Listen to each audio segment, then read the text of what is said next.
Hello everyone. Next આપણે unit 6 ઇમિન્ડાઈનું chapter unit 6 limit ગેજની અંદર પ્રિન્સિપલ ઓફ ગેજ ડિઝાઇન એના વિશે આપણે થોડીક ચર્ચા અને સમજી લઈએ.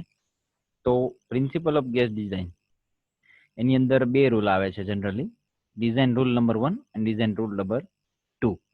પહેલા આપણે ડિઝાઇન રૂલ નંબર 1 માં જોઈ લઈએ શું કહેવા માંગે છે. બંને રૂલ જે છે એ ગેજની ડિઝાઇન માટેના ઇમ્પોર્ટન્ટ ફેક્ટર્સ વિશે વાત કરે છે.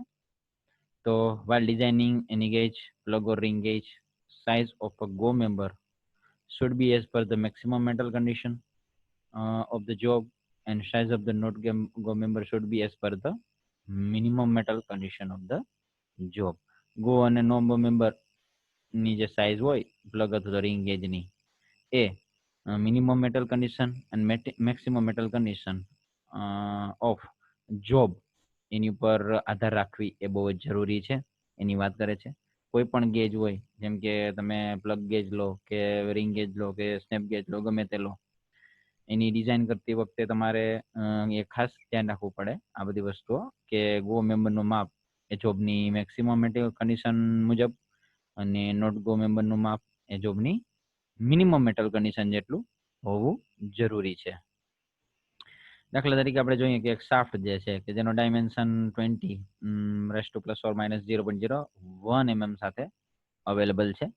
તો તેની અંદર એની રિંગ ગેજ શાફ્ટ માટે આપણે ખબર છે કે રિંગ ગેજનું લેવું પડશે. તો રિંગ ગેજ જે છે એ ring gauge four checking અબો shaft, આ શાફ્ટને ચેક કરવા માટે આપણે રિંગ ગેજનો ઉપયોગ કરવો પડશે. તો size of the go member of for ring gauge, તો maximum metal condition of shaft, તો maximum metal condition of shaft is what? 25 + 0.01, which is called 25.01 mm.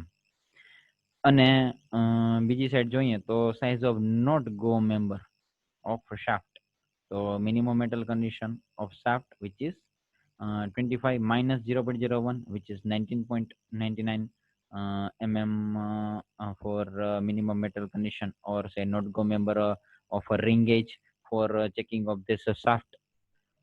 હવે similarly the hole having diameter 25 raised to ±0.01, then you have to use this type of things કે તમારે તેને પણ check કરવા માટે તમારે plug ગેજનો ઉપયોગ કરવો પડશે. અને એ જે પ્લગ ગેજ હશે, બરાબર, જેમ કે આપણે વાત કરી લઈએ તો ભાઈ શાફ્ટ માટે આપણે રિંગ ગેજ વાપરો, તો હોલ માટે આપણે પ્લગ ગેજ વાપરવું પડશે. તો તમે પ્લગ ગેજ વાપરશો,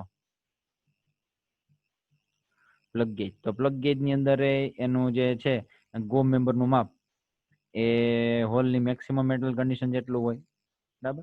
હવે એની ચેક કરવા માટે પ્લગ ગેજ વપરાય, તો આ પ્લગ ગેજ જે છે ને એના ગો મેમ્બરનું માપ એ હોલની મેક્સિમમ મેટલ કન્ડિશન, હોલની મેક્સિમમ મેટલ કન્ડિશન જે છે એટલે કે હોલની લોઅર લિમિટ થશે, એટલે હોલની લોઅર લિમિટ થશે, એટલે એ 25 - 0.01 થશે, એટલે કે 24.99 થશે, ઉલટું થશે, બરાબર.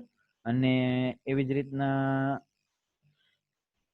પ્લગ ગેજ જે છે એના નોટ ગો મેમ્બરનું માપ, તો નોટ ગો મેમ્બર માટે હોલની મિનિમમ મેટલ કન્ડિશન, તો હોલની મિનિમમ મેટલ કન્ડિશન એટલે હોલની હાયર લિમિટ થશે, હોલની હાયર લિમિટ એટલે 25 + 0.01 એટલે 25.01 થશે, 25.01 થશે.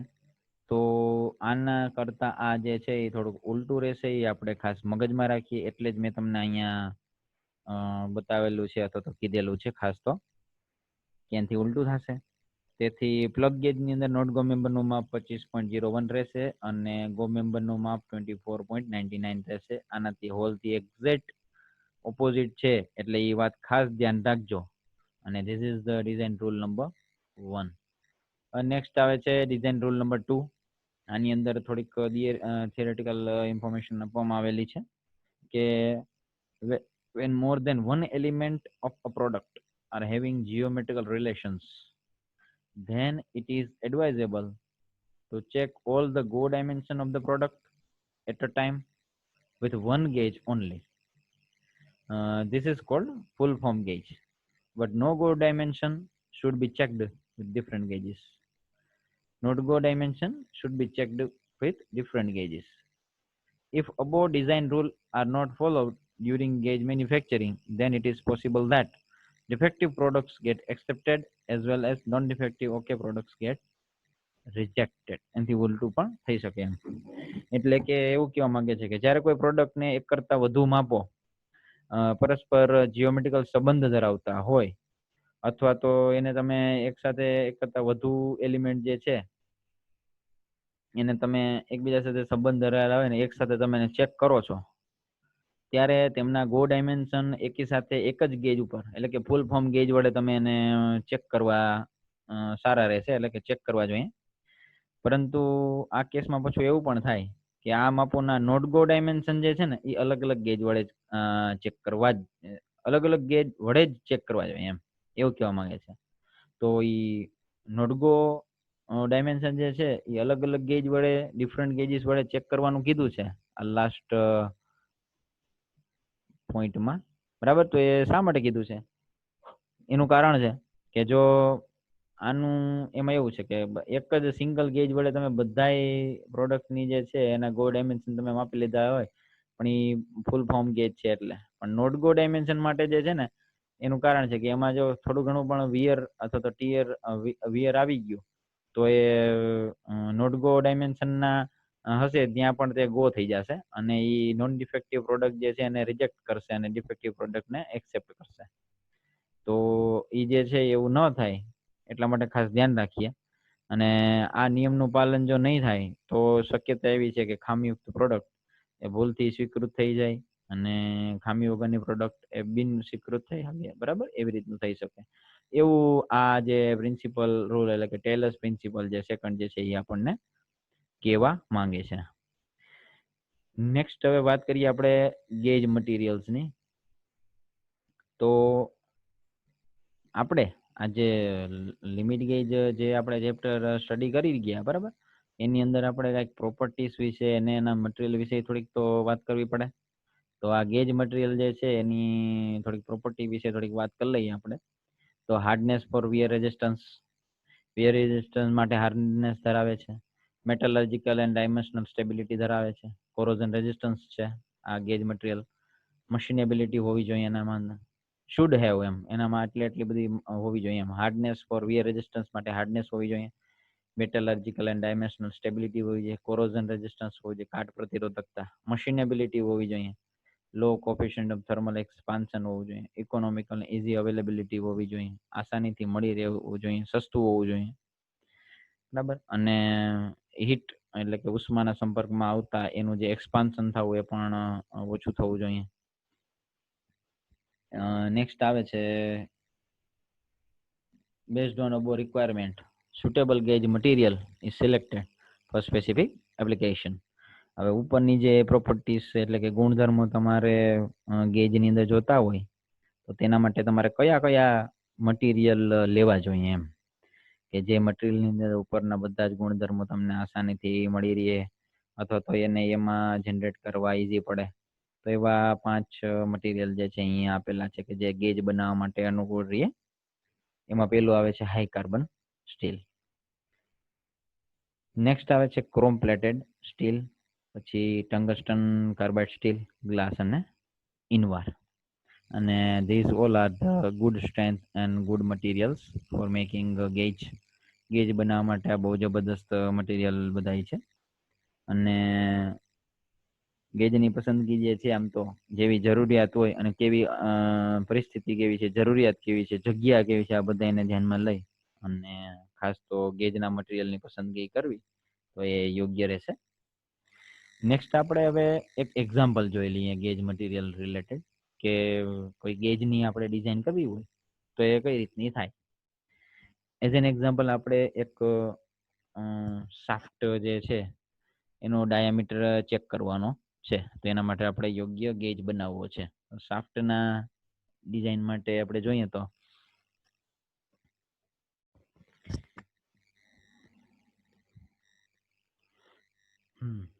એક શાફ્ટ છે કે જેનો ડાયામીટર 30 + 0.01 - 0.02 છે.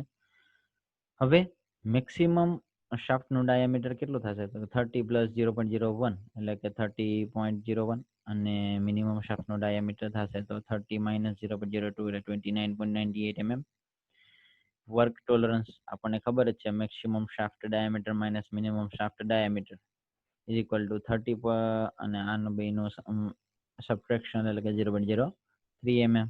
હવે શાફ્ટના ડાયામીટર ચેક કરવા માટે રિંગ ગેજનો ઉપયોગ થાય છે, will be used. So ring gauge tolerance, તો gauge tolerance equal to 10% into work tolerance. આપણે આની પહેલા પ્રીવિયસ સેશનમાં જોઈ જ ગયા છીએ. તો 10% into 0.03, 10/100 into 0.03, which is 0.003 mm.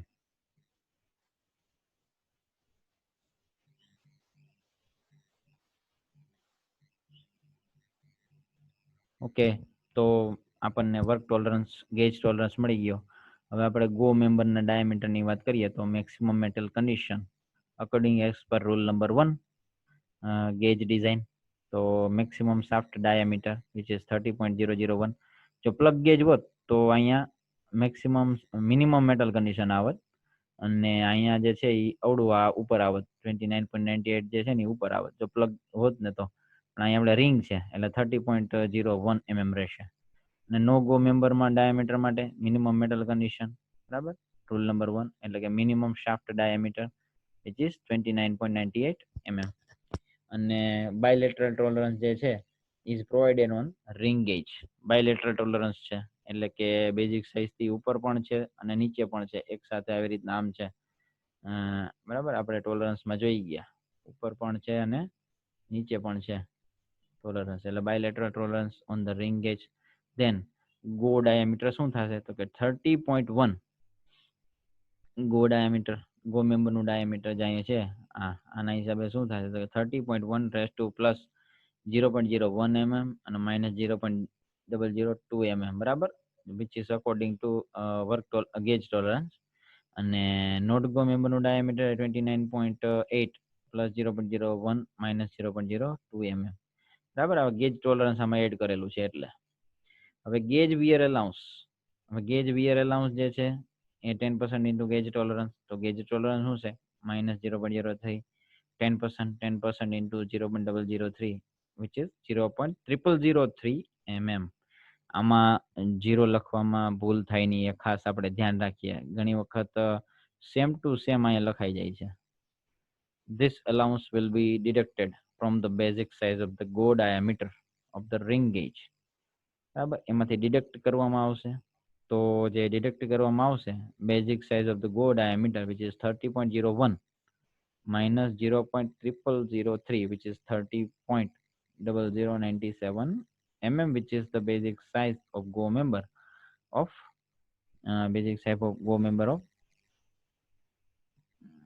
ring gauge.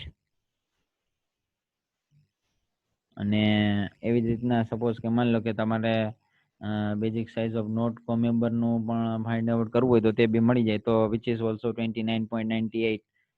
Okay, 29.98 minus તમે 0.003 કરશો, સોરી 0.0003 કરશો એટલે તમને એનું પણ મળી જશે જે છે એ 29.9797 mm.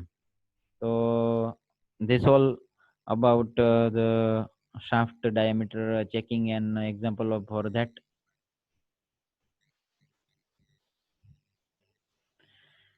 ઓકે, હવે આવી જ રીતના તમને બુકની અંદર ગેજ અલાઉન્સની ગણતરી ને એવી રીતના બીજી બે વસ્તુઓ પણ આપેલી છે. અને સાથે સાથે હોલનો ડાયામીટર ચેક કરવા માટે આનું એક એક્ઝામ્પલ પણ આપેલો છે, તો તમે ખાસ એની પ્રેક્ટિસ કરજો. અને બીજા 2-3 એક્ઝામ્પલ પણ તમે ટ્રાય કરજો જેથી કરીને એક્ઝામમાં પૂછાય તો આપણને કાંઈ પ્રશ્ન રહે નહીં. Okay, thank you.